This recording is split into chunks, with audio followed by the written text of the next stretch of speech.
നമുക്ക് group 16 എലമെൻസിൻ്റെ chemical പ്രോപ്പർട്ടീസും അതോടൊപ്പം തന്നെ ഓക്സിജനെ കുറിച്ചും ഡിസ്കസ് ചെയ്യാം. ആദ്യം കെമിക്കൽ പ്രോപ്പർട്ടീസ് ഓഫ് ഗ്രൂപ്പ് 16 നോക്കാം. അതിൽ first one, oxidation States and trends in chemical reactivity. Group 16 elements സാധാരണ കാണിക്കുന്ന കോമൺ ഓക്സിഡേഷൻ സ്റ്റേറ്റ്സ് -2, +2, +4 ആൻഡ് +6 ആണ്. അതിൽ ഗ്രൂപ്പ് 16 ഫസ്റ്റ് മെമ്പറായ oxygen most electron negative element in that ഗ്രൂപ്പാണ് and second most electron negative എലമെൻറ്റും ആണ്. അപ്പോൾ ഓക്സിജൻ സാധാരണ കാണിക്കുന്ന ഓക്സിഡേഷൻ സ്റ്റേറ്റ് -2 ഓക്സിഡേഷൻ സ്റ്റേറ്റ് ആണ്. എന്നാൽ പെറോക്സൈഡിൽ ഓക്സിജൻ -1 ഓക്സിഡേഷൻ സ്റ്റേറ്റ് ആണ് കാണിക്കുക. അതുപോലെ തന്നെ ഓക്സിജനേക്കാൾ മോർ ഇലക്ട്രോ നെഗറ്റീവായ ഫ്ലൂറിനുമായി കമ്പൈൻ ചെയ്ത് ഫോം ചെയ്യുന്ന കോമ്പൗണ്ട്സിൽ ഓക്സിജൻ പോസിറ്റീവ് ഓക്സിഡേഷൻ സ്റ്റേറ്റ് ആയ +2 ഓക്സിഡേഷൻ സ്റ്റേറ്റും കാണിക്കും. ഫോർ എക്സാമ്പിൾ OF2ൽ ഫ്ലൂറിൻ -1 ഓക്സിഡേഷൻ സ്റ്റേറ്റ് കാണിക്കും. 2 ഫ്ലൂറിൻ്റെ വരുമ്പോൾ -2 വരും. അപ്പോൾ ഓക്സിജൻ ഏത് ഓക്സിഡേഷൻ സ്റ്റേറ്റാണ് കാണിക്കുക? +2 ഓക്സിഡേഷൻ സ്റ്റേറ്റാണ് കാണിക്കുക. ഒരു ഗ്രൂപ്പിൽ താഴേക്ക് വരുമ്പോൾ അതായത് ഹയർ ഓക്സിഡേഷൻ സ്റ്റേറ്റിൻ്റെ സ്റ്റെബിലിറ്റി കുറയും. -2 ഓക്സിഡേഷൻ സ്റ്റേറ്റിൻ്റെ കേസ് എടുത്തിട്ടുണ്ടെങ്കിൽ അത് ഓക്സിജൻ്റെ കേസിൽ മാത്രമേ പ്രാവർത്തികമാകുന്നുള്ളൂ. ഏറ്റവും താഴേക്ക് വന്ന പൊളോണിയം ഒന്നും ഒരിക്കലും -2 ഓക്സിഡേഷൻ സ്റ്റേറ്റ് കാണിക്കുന്നില്ല. ഇനി ബാക്കിയുള്ള ഓക്സിഡേഷൻ സ്റ്റേറ്റിൽ ഹയർ ഓക്സിഡേഷൻ സ്റ്റേറ്റ് വരുന്നത് +4ഉം +6ഉം ഓക്സിഡേഷൻ സ്റ്റേറ്റ് ആണ്. ഇതിൽ വെച്ച് നോക്കുമ്പം ഹയർ ഓക്സിഡേഷൻ സ്റ്റേറ്റ് ആയ +6 ഗ്രൂപ്പിൽ താഴേക്ക് വരുമ്പം അൺസ്റ്റേബിൾ ആകുന്നു. അതിനുള്ള റീസൺ നമ്മൾ ഗ്രൂപ്പ് 15 പഠിച്ചായിരുന്നു. +3ഉം +5 ഓക്സിഡേഷൻ സ്റ്റേറ്റിൽ അവിടെ +5 ഓക്സിഡേഷൻ സ്റ്റേറ്റ് ലെസ് സ്റ്റേബിൾ ആണ്. ലോവർ ഓക്സിഡേഷൻ സ്റ്റേറ്റ് ആയ +3 ആണ് മോർ സ്റ്റേബിൾ എന്ന് പഠിച്ചു. അതിനുള്ള റീസൺ നമ്മളവിടെ പറഞ്ഞായിരുന്നു, ഇനേർട്ട് പെയർ ഇഫക്റ്റ്. ഇവിടെയും +6 ഓക്സിഡേഷൻ സ്റ്റേറ്റ് ഗ്രൂപ്പിൽ താഴേക്ക് വരുമ്പോൾ ലെസ് സ്റ്റേബിൾ ആണ്. +4 ഓക്സിഡേഷൻ സ്റ്റേറ്റ് ആണ് മോർ കോമൺ ആയി വരിക. അതിനുള്ള റീസൺ ഇനേർട്ട് പെയർ ഇഫക്റ്റ് ആണ്. ഇനേർട്ട് പെയർ ഇഫക്റ്റ് എന്ന് പറഞ്ഞാൽ reluctance of S electrons to take part in chemical reaction. അതായത് S2p6 ആണ് ഗ്രൂപ്പ് 16ൻ്റെ ഔട്ടർ കോൺഫിഗറേഷൻ. അതിൽ എസ്സിലെ 2 ഇലക്ട്രോൺ കെമിക്കൽ റിയാക്ഷനിൽ പങ്കെടുക്കുന്നില്ല. പിന്നെ ആര് പങ്കെടുക്കുന്നു? S2p4 ആണ് ഗ്രൂപ്പ് 16ൻ്റെ ഔട്ടർ കോൺഫിഗറേഷൻ. അതിൽ എസ്സിലെ 2 ഇലക്ട്രോൺ കെമിക്കൽ റിയാക്ഷനിൽ പങ്കെടുക്കുന്നില്ല. ആര് മാത്രം പങ്കെടുക്കും? പിയിലെ 4 ഇലക്ട്രോൺ മാത്രം പങ്കെടുക്കുമ്പോഴാണ് ഏത് ഓക്സിഡേഷൻ സ്റ്റേറ്റ് കാണിക്കുക? +4 ഓക്സിഡേഷൻ കാണിക്കുക. എസ്സിലെ 2 ഇലക്ട്രോണും പിയിലെ 4 ഇലക്ട്രോണും കൂടെ പങ്കെടുക്കുമ്പോഴാണ് +6 കാണിക്കുക. ഇപ്പോൾ ഗ്രൂപ്പിൽ താഴേക്ക് വരുമ്പം എസ്സിലെ ഇലക്ട്രോൺ പങ്കെടുക്കാതിരിക്കുകയും പിയിലെ മാത്രം പങ്കെടുക്കുകയും ചെയ്യുമ്പം ഏത് ഓക്സിഡേഷൻ സ്റ്റേറ്റ് ആണ് മോർ സ്റ്റേബിളായി വരിക? +4 ഓക്സിഡേഷൻ സ്റ്റേറ്റ്. അപ്പോൾ on moving down the group എങ്ങനെയാ? The stability of +6 oxidation state decreases and that of +4 oxidation state increases.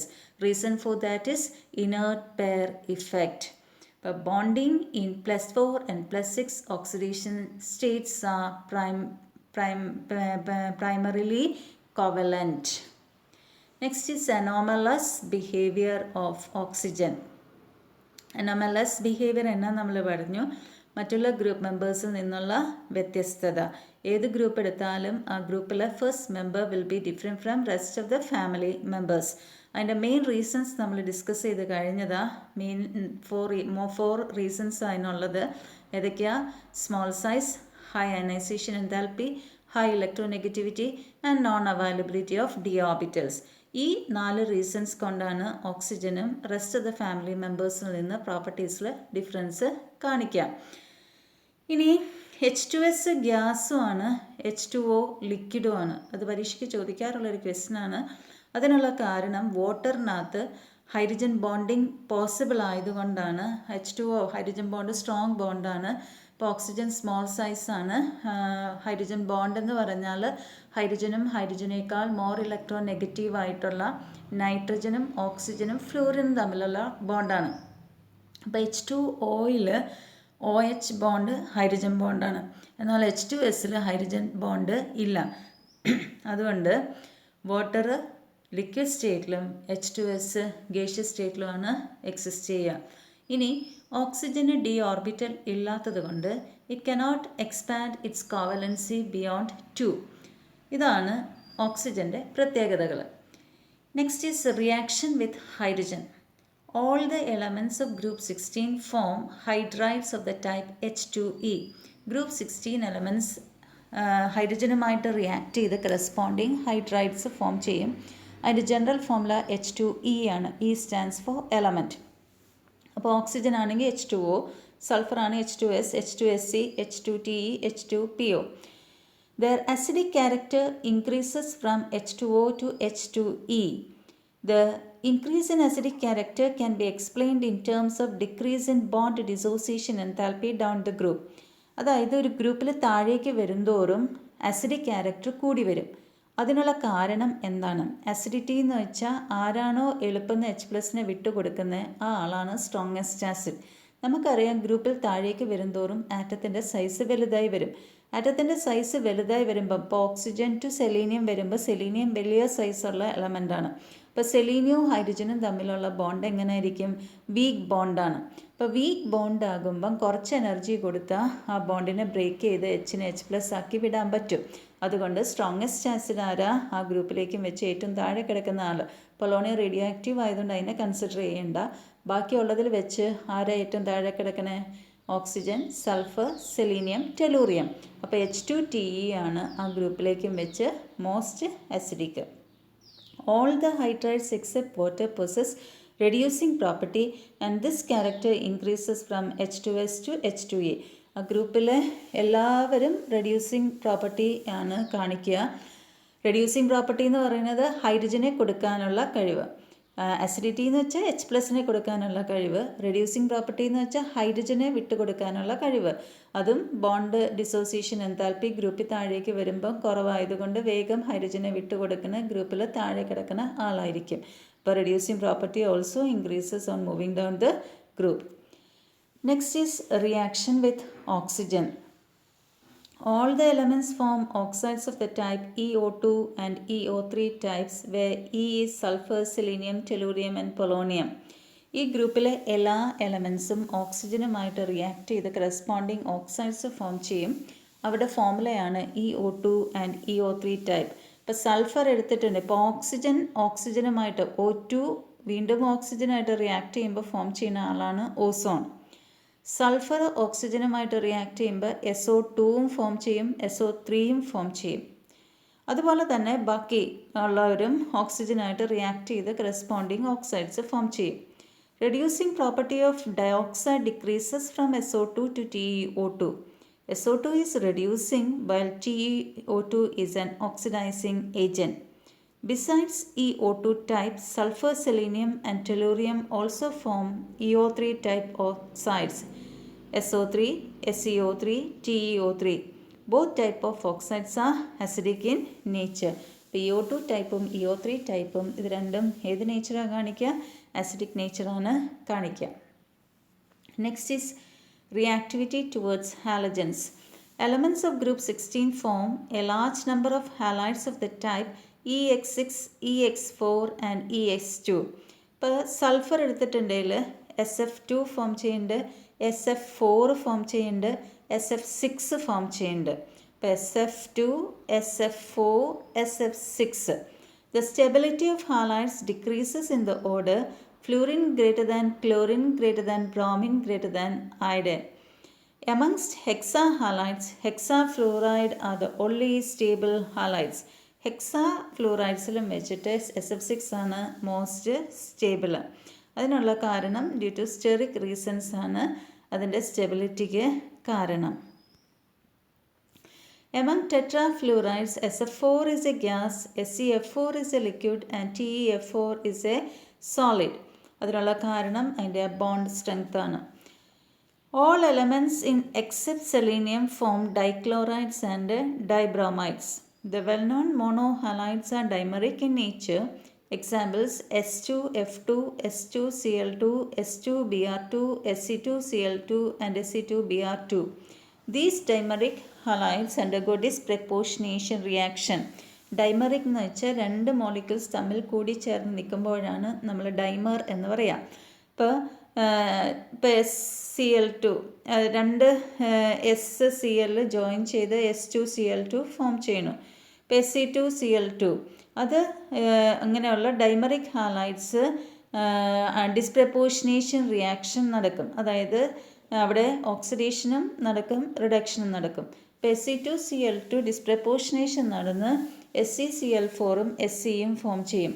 ഇപ്പോൾ Sc2Cl2നകത്ത് Se ഫോം ചെയ്യുന്ന ഓക്സിഡേഷൻ സ്റ്റേറ്റ് ഏതായിരിക്കും? ക്ലോറിൻ -1 വീതം 2 വന്നിട്ടുണ്ട്, സെലീനിയം +1 ഓക്സിഡേഷൻ സ്റ്റേറ്റ് കാണിക്കും. SeCl4നകത്ത് സെലീനിയം +4 ഓക്സിഡേഷൻ സ്റ്റേറ്റും കാണിക്കും.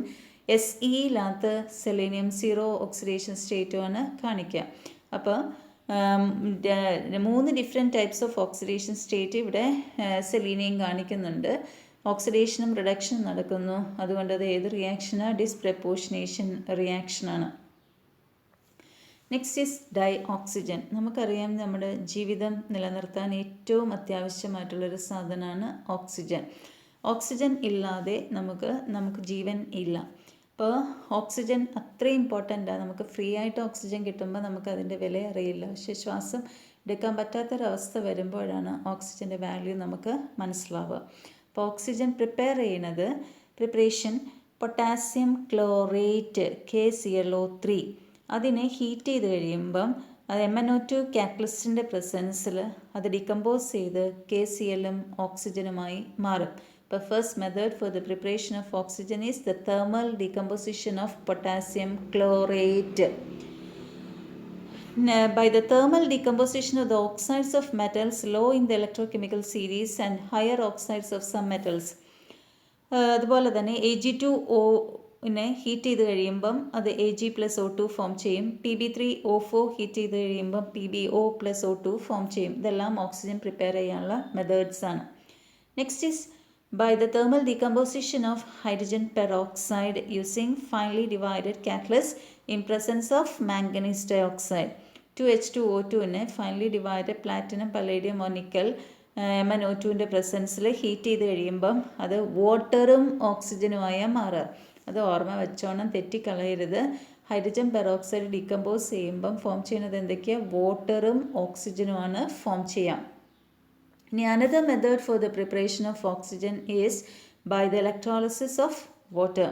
Electrolysis of water leads to the release of hydrogen at the cathode and oxygen at the anode. ഇനി physical properties of oxygen.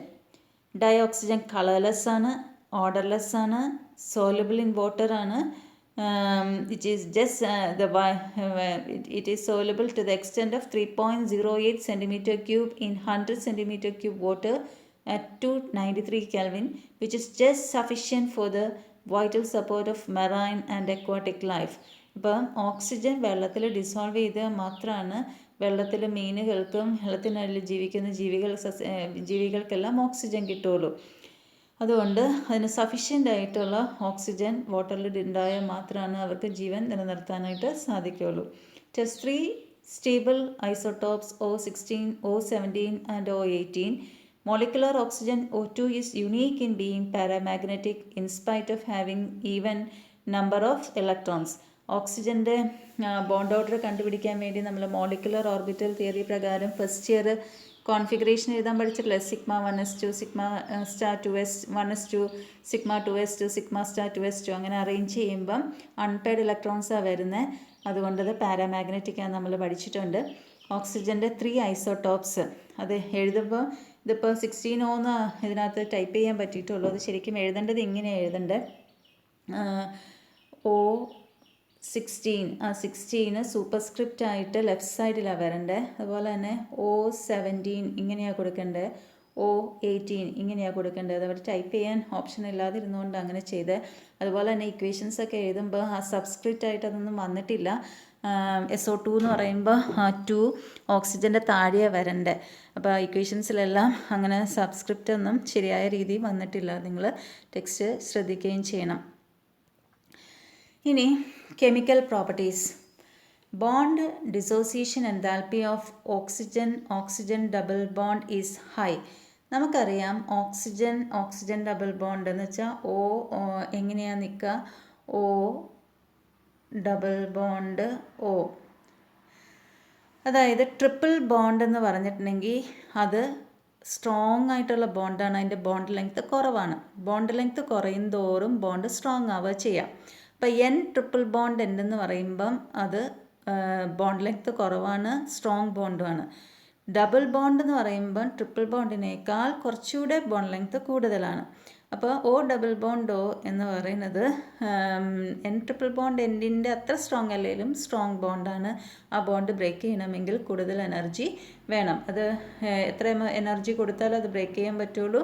493.4 kilo joule mole of energy കൊടുത്താലാണ് അതിനെ break ചെയ്യാൻ പറ്റുകയുള്ളൂ. Dioxygen directly reacts with nearly all metals and non-metals except some metals and some noble gases.